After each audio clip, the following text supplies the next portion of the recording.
How long will it take MJF to cash in his chip and become AEW World Champion? I think they made a good call with Moxley. He came back. He cut that great promo. He's reinvigorated. He's the right guy to go with right now because he's always been their go-to guy. But MJF is super over. He's one of the top guys in the industry. He's homegrown talent. I mean, I think they laid it on pretty thick on this past episode of Dynamite that it could be that Cincinnati show where Moxley and Hangman are facing off.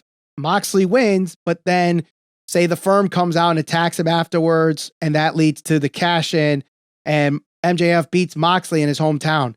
And maybe that writes off Moxley so he could take off his 6-week vacation that he was supposed to get before, he had to end up taking the title back and be the face of AEW all over again. I agree with you. It's going to be sooner rather than later. Next question comes from Tony Ace, another MJF question.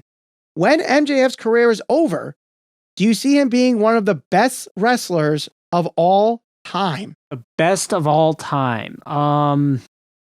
Definitely one of the best, maybe one of the best talkers. But then you're also talking, all right, we got to compare him to The Rock, to Austin, to Piper, to Hogan. In-ring wise, I mean, there's so many people you could put on that conversation. Is he a better wrestler in ring than Shawn Michaels or Bret Hart or Kurt Angle or Macho Man? I also think it comes down to what do people value more? Like some people value the in ring, and they may say the best ever is, Bret Hart or Shawn Michaels. Shawn Michaels was okay on the mic, but he wasn't great. Are you amazed to get somebody who's going to say larger than life characters? Hulk Hogan's the greatest ever. Austin's the Rock. Those are the greatest ever. Do I think he'll be at that level and in that conversation? I think it's going to come down to something, and I know people aren't going to like this, but WWE is still the number one wrestling promotion in the world right now, no matter what people want to say. Can AEW surpass them? Maybe, at some point. Can Max be a part of that? Yes, absolutely. He could be the guy that is the catalyst for it. And if he is, then yeah, I think people will talk about him in that conversation. But I think when the perception, because that's what you need to overcome in order for people to consider you the greatest, is the perception with pro wrestling, like portraying yourself as bigger and larger than life. He would have to go to WWE. He would have to have certain level of success at a WrestleMania, at some larger shows. Everything he's doing in AEW is amazing, but just being honest, most people, casuals, hardcore fans, everybody else included, look at WWE as the number one promotion because it still is. And he would have to go there and find a certain level of success. And in my opinion, for people to truly put him up there with the likes of Austin, Rock, Kurt Angle, Hogan, anybody. I don't even know. I mean, there's very few guys that would even be on that list that didn't at least go through WWE at one point. If based on the American fan base, you can talk about Japan and all that stuff.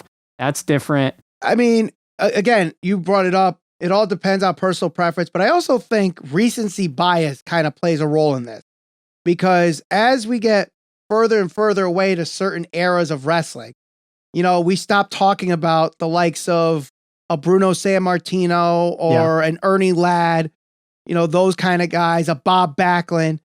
And then eventually we might somehow, unless the generations just keep talking about them, we might stop talking about a Hulk Hogan or a Macho Man Randy Savage or a Ricky Steamboat or Ric Flair or an Ultimate Warrior. Although Ultimate Warrior was never a good wrestler. But that's a perfect example because when you ask people who are lapsed fans that no longer watch wrestling, who'd you grow up with? Who were great wrestlers? Like people will say Ultimate Warrior. Was he good in the ring? No, but again, it's what do you value most?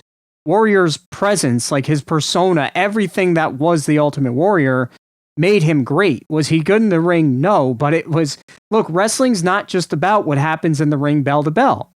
There's a lot of good wrestlers, especially now when there's so many people that go through schools and it's just that they're a dime a dozen, so to speak. A great character in today's age, MJF is one of them. Can he keep it fresh for 30 years like a Ultimate Warrior, a Hogan?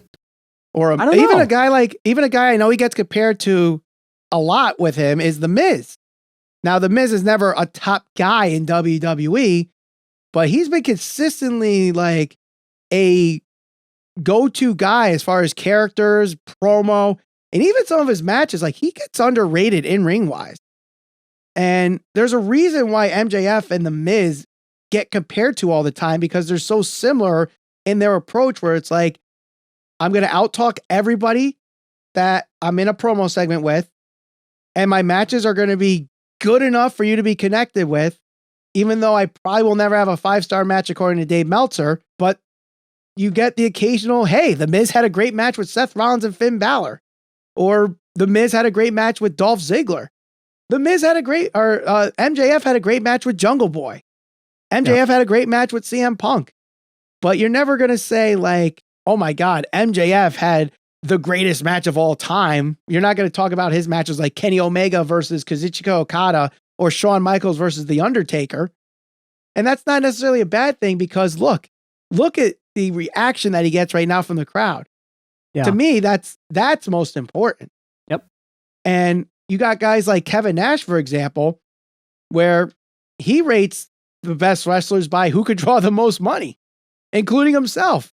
He's like, look, I made more money than these guys. They're all doing these flippity doodads and flippity days, and I'm just out here doing a jackknife power bomb and finger poking a doom and making a shit ton of money doing it. To him, that's the best wrestler. Yep. But